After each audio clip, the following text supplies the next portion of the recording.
Fellow Ghanaians, good evening. Today is the 15th time since the virus came to our country some 5 months ago that I've come to provide you with the status of our coordinated efforts to defeat COVID-19. I must thank you again for welcoming me into your homes. And I must repeat how proud I am to be your president in these difficult times. I appeal to all of us to continue in our individual and collective efforts to help contain the spread of the virus in our country.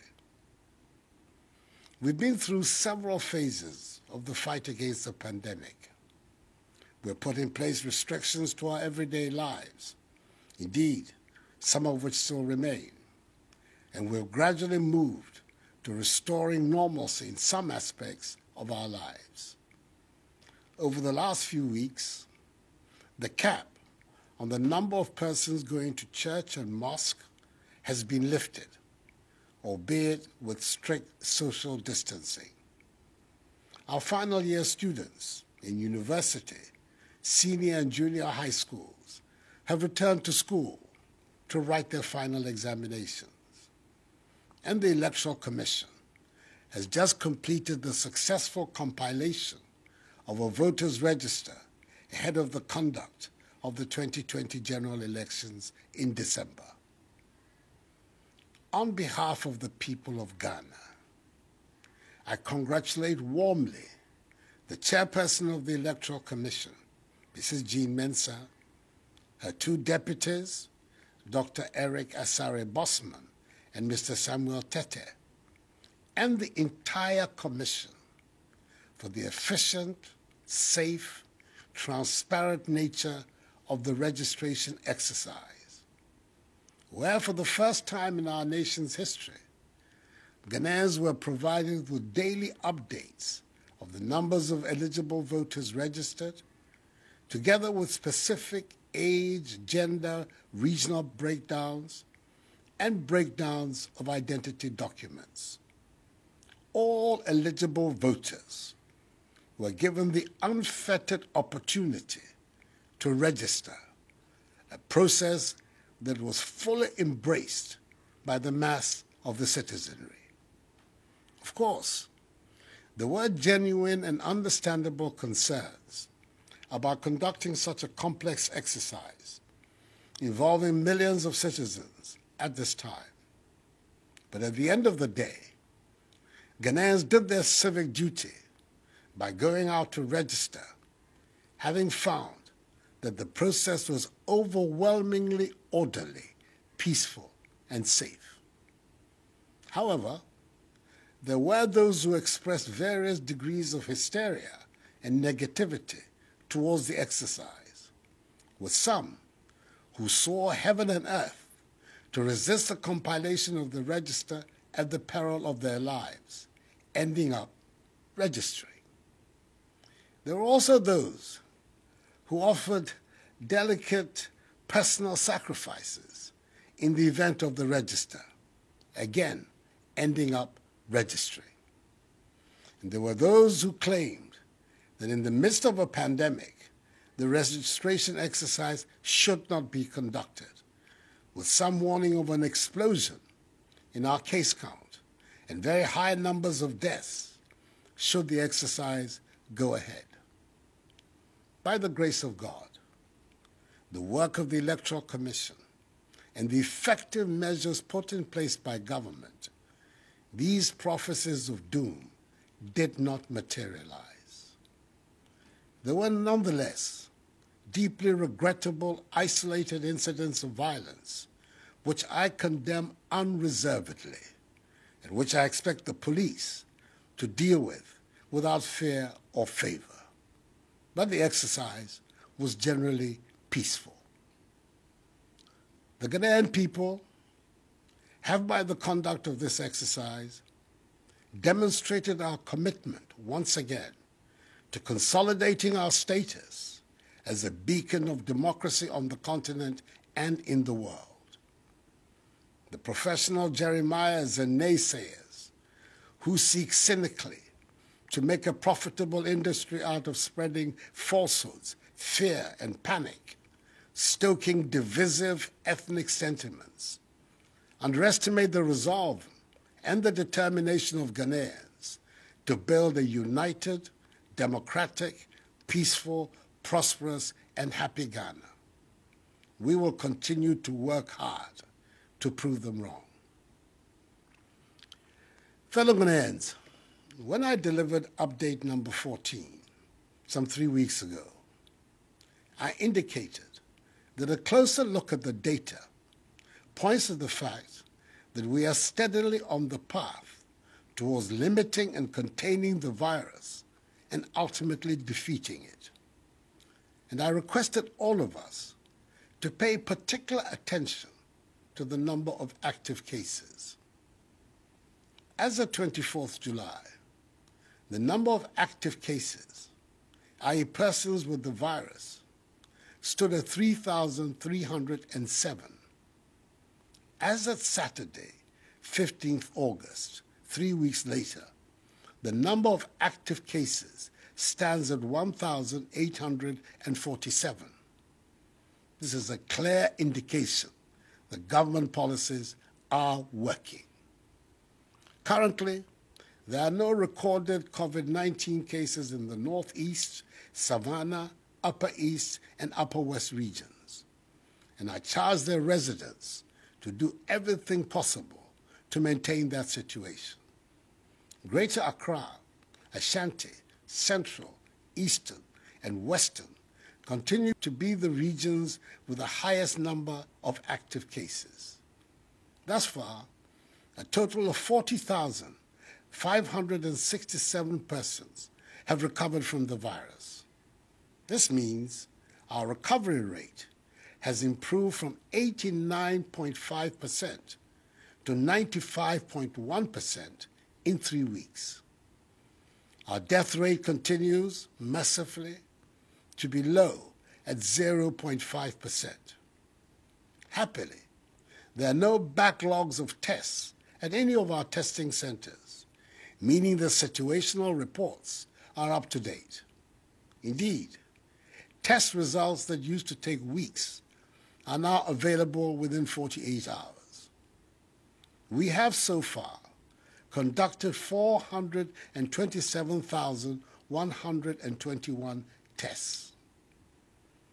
These statistics undermine as unfounded the claim that Ghana has lost the battle to defeat COVID-19. There can be only one simple reason for this baseless assertion, and that is political expediency. But as I have said before, do not begrudge those who make such statements. They need to make them to continue to try to stay relevant. Our health workers will forever be in our debt for the dedication they have put in to ensure these impressive statistics. We can help them even further by continuing to adhere to the social distancing and hygiene protocols we have instituted to stem the tide of infections. I've been encouraged by the results of a recent survey conducted by the Ghana Health Service into the use of face masks at selected locations in Accra in the month of August. It revealed that the overall intention to use face masks at the sites surveyed was very high, with 82% of persons surveyed possessing a mask. I believe we can do even more and better and reach 100%. However, the same survey demonstrated that only 44.3% of those who have the mask use them correctly. I urge each and every one of us to wear our masks and do so correctly anytime we leave our homes.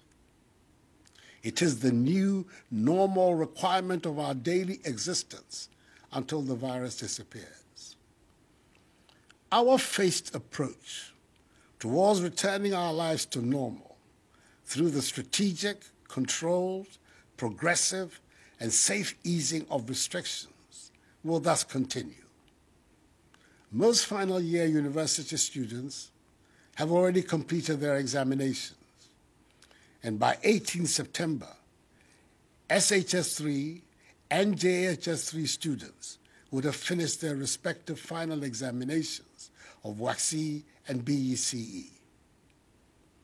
As a result of reports I have recently received that some final year JHS students were going hungry in complying with COVID-19 protocols, I've just instructed the Minister for Gender, Children and Social Protection to begin preparations to ensure that as from 24th August up to 18 September, all 584,000 final year JHS students and 146,000 staff, both in public and private schools, be given one hot meal a day. This is to ensure full observance of the COVID-19 safety protocols. Through online learning portals, almost all continuing students in our universities have completed their studies for the academic year. The exceptions are the University of Cape Coast, the University of Health and Allied Sciences, technical universities, and some other colleges. After extensive stakeholder consultations, the decision has been taken for continuing students in these tertiary institutions to return to school on 24th August to finish their academic year. Just as was done for final year students who returned to school, government through the Ministry of Education and the Ghana Education Service will ensure that all these tertiary institutions are disinfected. Universities will be equipped with the necessary personal protective equipment, and those with their own hospitals and clinics will have isolation centers to deal with any positive cases. All other institutions without their own clinics and hospitals will be mapped to health facilities. There will be no mass gatherings and no sporting activities. Religious activities under the new protocols will be permitted. Social distancing and the wearing of face masks must become the norm on campus. The Ministry of Education continues to engage the Ghana Education Service and all relevant stakeholders to conclude discussions on the modalities surrounding the opening of our pre-tertiary schools. I will communicate in due course the decisions that will be reached from these consultations. You can be rest assured that I'll always take into prime consideration the safety and well-being of our children, teachers, and non-teaching staff in the decisions that will be taken, because I'm determined to ensure that the education of our children is not unduly disturbed by this pandemic. I know many still ask whether our borders, especially our international airport, Kotoka International Airport, will be open. Under my instructions, the Ministry of Aviation, the Ghana Civil Aviation Authority, and the Ghana Airports Company Limited have been working with the Ministry of Health and its agencies to ascertain our readiness to reopen our airport. I want to ensure that we are in a position to test every single passenger that arrives in the country to avoid the spread of the virus. The outcome of that exercise will show us the way and determine when we can reopen our border by air. I'm hoping that by God's grace, we'll be ready to do so by the 1st of September.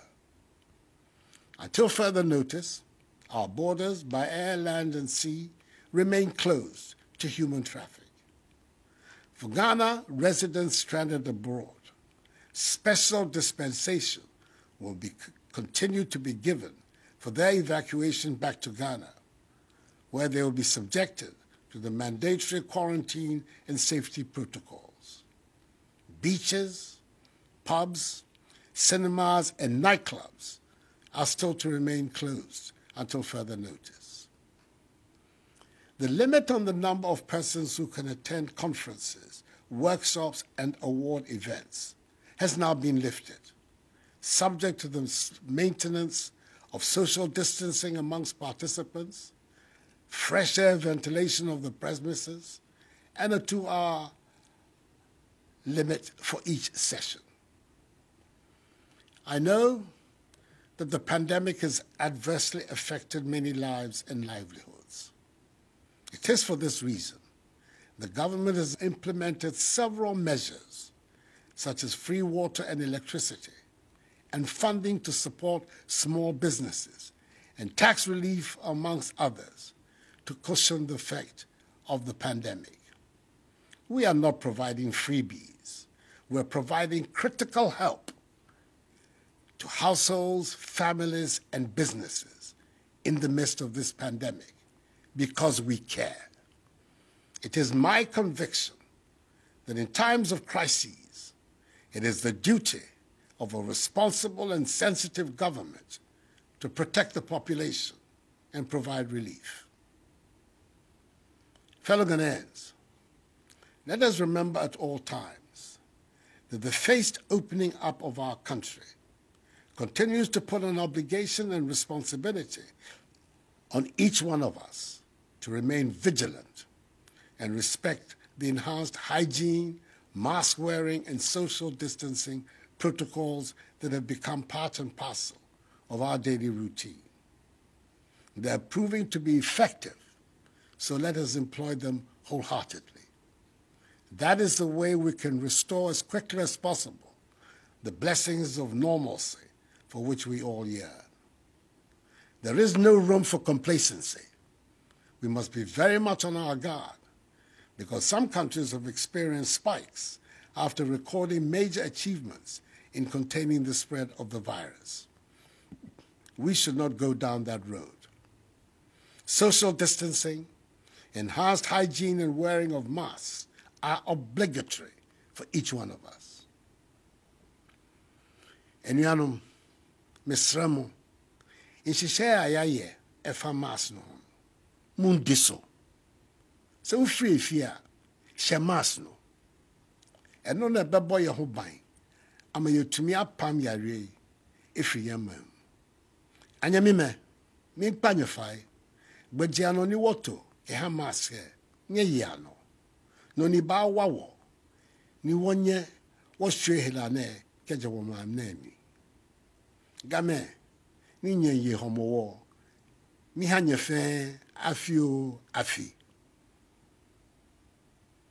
Fellow Ghanaians, the remarkable nature of us, the Ghanaian people, the first colonized people in sub-Saharan Africa, to gain their freedom and independence from foreign rule, is manifesting itself again.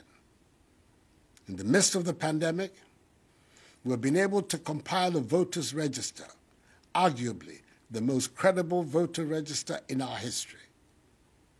Our democratic institutions continue to function effectively. There continues to be vigorous public debate on issues of public policy. Respect for the rule of law continues to be central to our governance. Our economy, despite the severe shocks of the pandemic, is proving to be resilient and is poised for rapid recovery. Our agriculture is performing so that despite the disruptions of the pandemic, food is still abundant in our markets, and the virus itself is being fought systematically. Indeed, a stronger, healthier Ghana is being built before our very eyes, and the great majority of Ghanaians can see it. Let us continue down this path so that the dreams of freedom and prosperity that inspired the great patriots who founded our nation can find expression in our generation. We can do it, so let us continue to work hard towards attaining our goal. This too shall pass, for the battle is the Lord's. May God bless us all in our homeland, Ghana, and make her great and strong. I thank you for your attention, and good night.